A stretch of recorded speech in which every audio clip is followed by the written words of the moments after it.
Liam and Noah were brothers who always fought over the smallest things, who got the last cookie, who sat in the front seat. One evening, their mom brought home their favorite cake. "One slice each," she said. Liam grabbed his slice quickly. Noah, about to take his, hesitated. There was only one piece left, but it was bigger than Liam's. After a moment, Noah split his piece in half and gave the extra to Liam. Surprised, Liam asked, "Why?" Noah shrugged.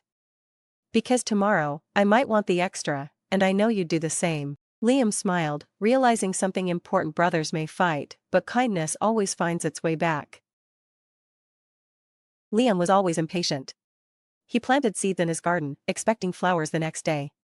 When nothing bloomed, he grumbled, "This is useless." His grandfather chuckled, handing him a small, withered plant. "Take care of this," he said. Liam watered it daily, pulled weeds, and watched over it for weeks. Slowly, it grew into a vibrant sunflower. One day, he exclaimed, "It's beautiful." His grandfather smiled. "You see? Maturity is learning that growth takes patience. Rushing life won't make it bloom faster." Liam realized patience and care are the roots of maturity, just as time nurtures growth. Once upon a time, a proud prince ruled over a vast kingdom. One day, he saw an old peasant planting apple seeds along the road. The prince laughed. "Why plant trees you'll never see grow?" The peasant smiled. "I enjoy the shade of trees others planted before me. I do this for the ones who will come after." The prince scoffed and rode away. Years later, the prince lost his way during a storm. Weary, he rested under a giant apple tree, its branches heavy with fruit. He realized it was one of the trees the peasant had planted. Humbled, he whispered, "The greatest deeds aren't for ourselves, but for those who follow." Once, a young prince dreamed of being a great king. He thought ruling meant gold, power, and grand speeches.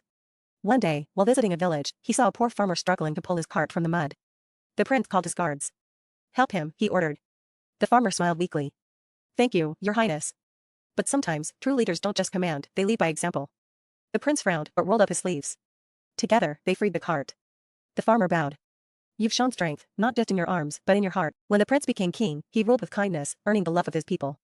He learned that true greatness isn't about power, it's about serving others. Maya and Leah were inseparable in school, sharing secrets and dreams.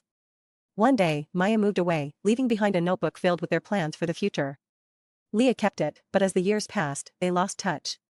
Years later, Maya returned to their hometown for work. Wandering into a cafe, she spotted a familiar face: Leah, holding the very notebook they once shared. "You kept it?" Maya asked, tears in her eyes. Leah smiled. "I've been waiting to finish it with you." The two sat down, flipping through pages of dreams they once wrote. Some had come true, others had changed, but in that moment, they realized the notebook wasn't just about the dreams, it was about the friendship that inspired them. They began writing again, not as kids, but as lifelong friends, proving that even after years apart, true friendships pick up right where they left off.